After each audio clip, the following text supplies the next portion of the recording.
Grabe, ang tanda na pala nito, Nami. Imaginein mo, nakaano ka dito, nakapangluma ka na damit. Pero pag sumilip ka sa labas, yan na pala yung future. Parang gano'n. Diba? So, ang pagkain po natin ngayon, sinigang, kare-kare.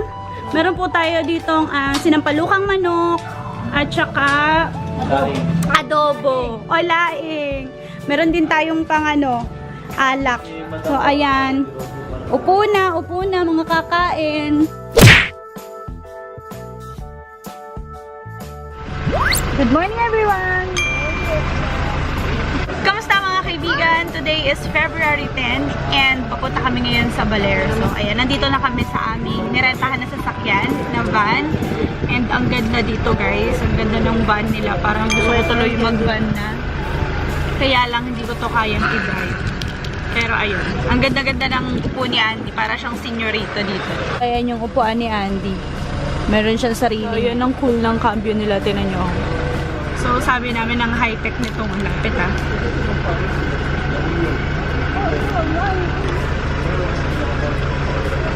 So, sabi namin ng high-tech nitong sasakyan, Wi-Fi na lang ang kulang.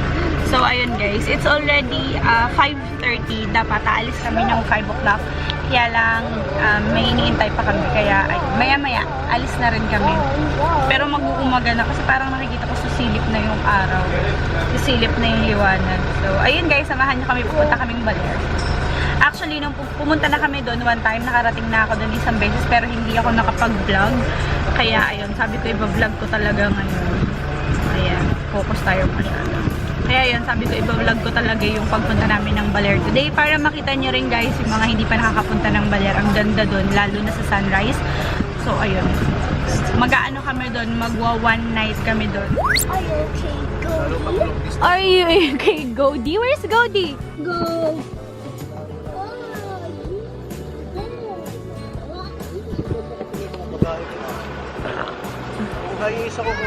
Ow!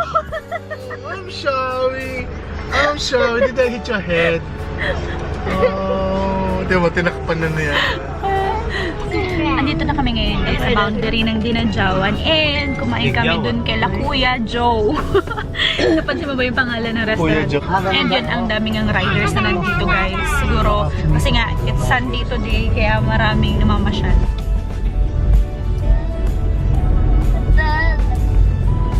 So, ayan din kung maipakita sa inyo yung kabila kasi nandun yung palengke tsaka yung sports complex yata nila. So, meron ba tayong 2 oras na biyahe, no? Papunta sa BALER. Ito lang po yan. Agri-component Beach Resort. So, pumasok kami dito sa Agri-Component Beach Resort. Hindi para sabihin lang, tingnan lang muna natin. Para papapasukin tayo. So, ayun.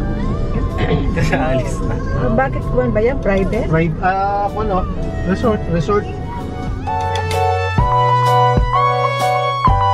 Guys, nandito tayo ngayon sa Agri Resort dito sa Dinadjawan. So, ayan, mag-entrance. So, ayan, pumasok na tayo. Ayan. Yan tayo itsura. So, ayan, nandito na tayo guys. Pwede daw pumasok dito, sabihin lang natin. Parang gusto nating makita yung place. Usually, ito yung mga naririnig ko sa kanila na magandang puntahan dito. So, ayan guys, meron silang mga room dun sa taas. Meron din sila ditong mga kubo. Ayan. Tapos, meron silang function hall. And then dito rin guys, meron din sila mga kubo dito. Guys, ang ganda ng ng sand dito, oh, puting-puti.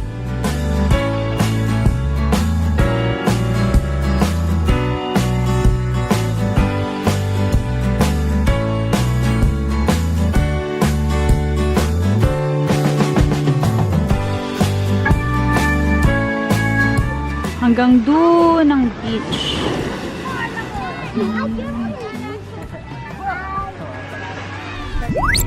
Hi guys, so nandito na tayo sa Dipakulao.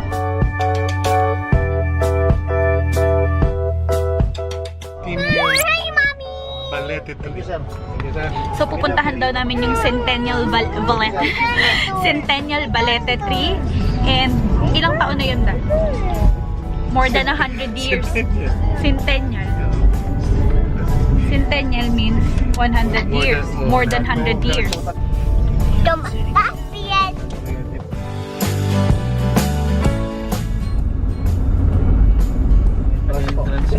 entrance fee. Kaya na lang ako papasok. Ha?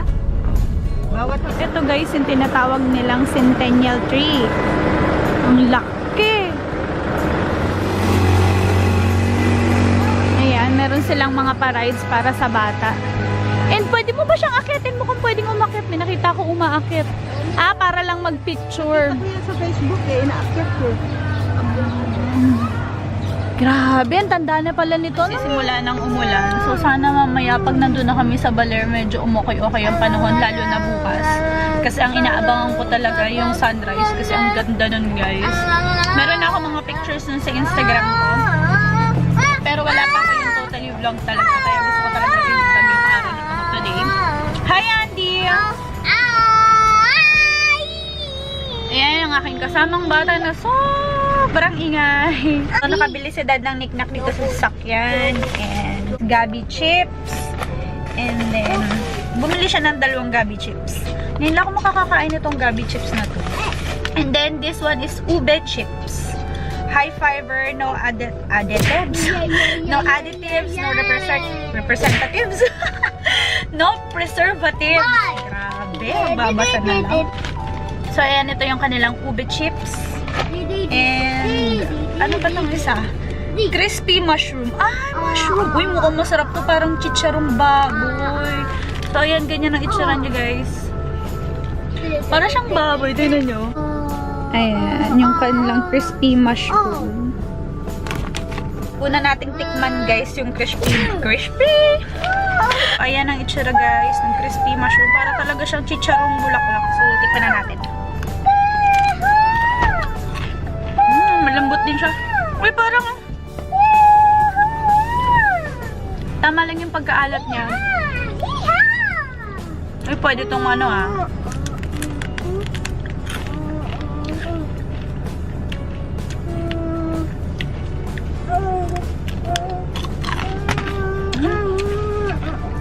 Masarap siya, guys. Ay, masarap to. Pero lasang-lasa may mantika niya. Pero masarap siya. Water.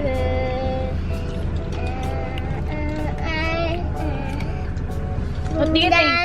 Yummy? Is it yummy? Is it yummy, Andy? Is it yummy? It's crispy.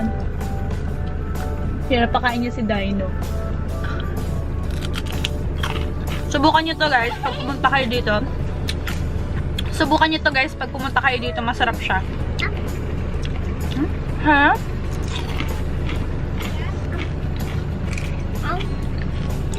Sarap niya. Parang pakiramdam ko hindi siya ganun makasalanan kainin kasi mushroom siya. Kesa taba ng baboy. So, ayan.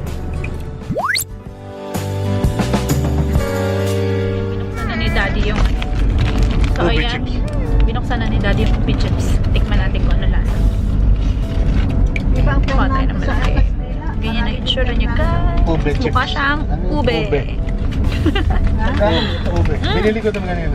Maglamis naman ito ngayon. Airport sa Aurora.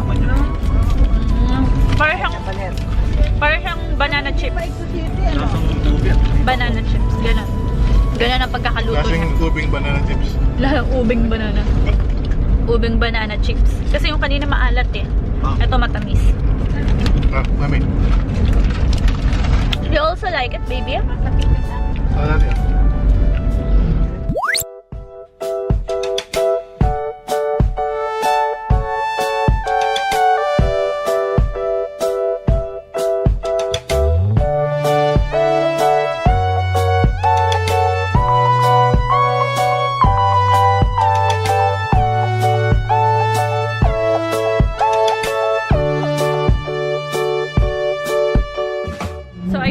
Finally, sa hinahaba-haba ng paghahanap namin. Hi, Andy! Sa hinahaba-haba ng paghahanap namin ng kubo, nakapag-decide na kami na dito kami sa kubo. Hindi, sa hinahaba-haba ng paghanap namin ng mga stayhan, nandito na kami ngayon sa kubo.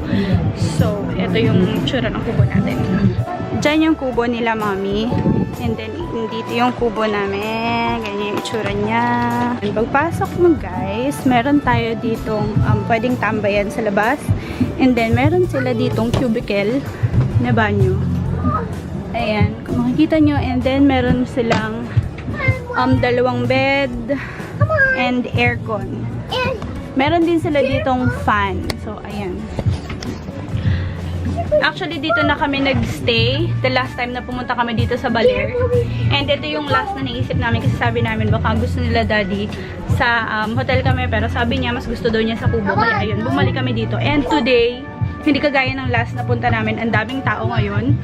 Mukhang maraming, kasi long weekend yata eh. Kasi walang pasok ng 10 and 11. Kaya ang daming tao. Oh no, it's Andy. Pero ganun pa rin ang price nila. 1.5 pa rin per people.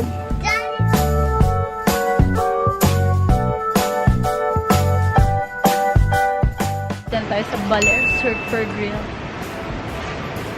Ito yung inaano ni ito yung yung isa sa mga video ni Andi na finiture niya yata sa YouTube niya kung hindi ako nagkakamali.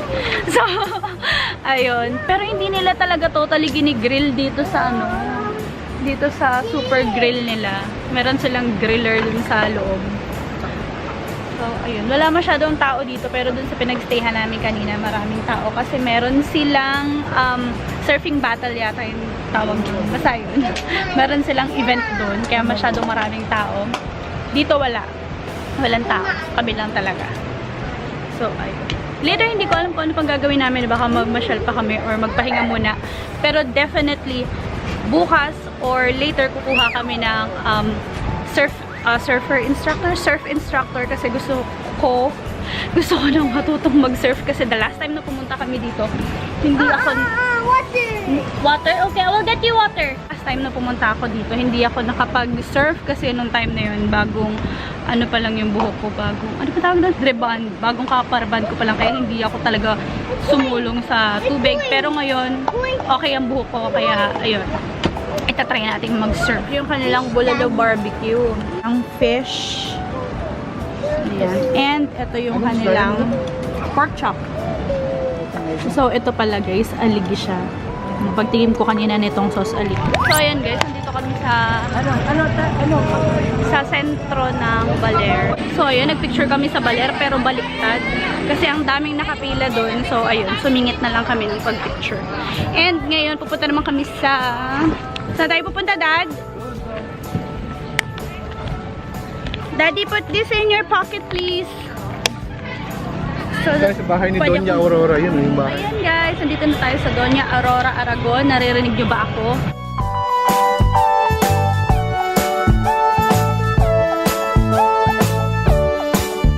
Kung saan ka unang pupunta, magkakaroon ng registration. And then, kung saan ka susunod na pupunta, ipapakita mo lang yung ticket mo para makapasok ka sa loob. Yung entrance guys, kung saan mag-register. Ayan, then pasok na tayo sa taas.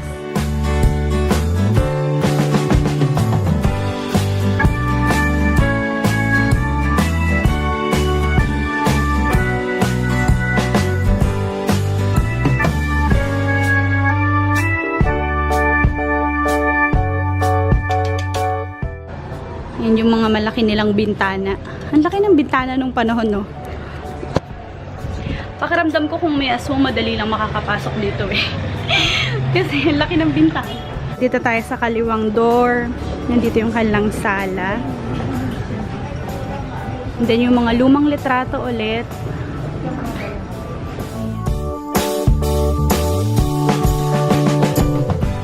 And ito naman yung kanilang kwarto. Meron tayo ditong panahian and yung luma nilang, anong tawag dito? Plancha. So, ganyan ang plancha nung panahon, guys. Nakakita na ba kayo nito ngayon? I mean, sa mga lolo-lola nyo, meron pa ba kayong natitirang ganito sa mga bahay nyo? Yung nilalagyan yata ng uling sa loob kwarto.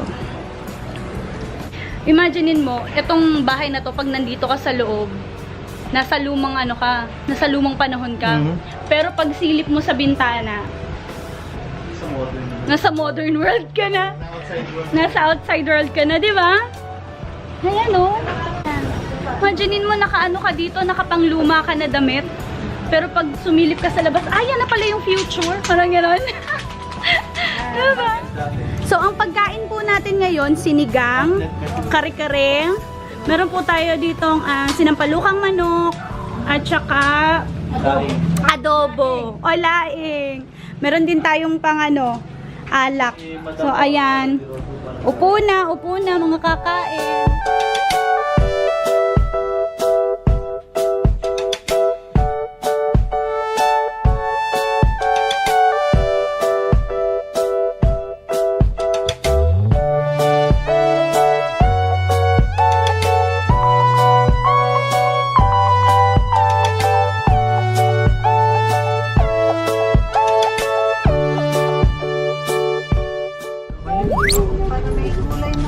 Andito tayo ngayon guys sa palengke and ayun, bumaba na sila dad para bumili ng mga iihawin namin para sa mamaya.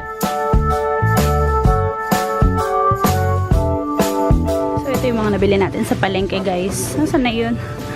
Bumili sila ng pangsigang. So may siling pangsigang dito, merong talong, ano to? Uling para mamaya. Para sa isda mamaya, and then pechay. Ay, hindi, mustasa.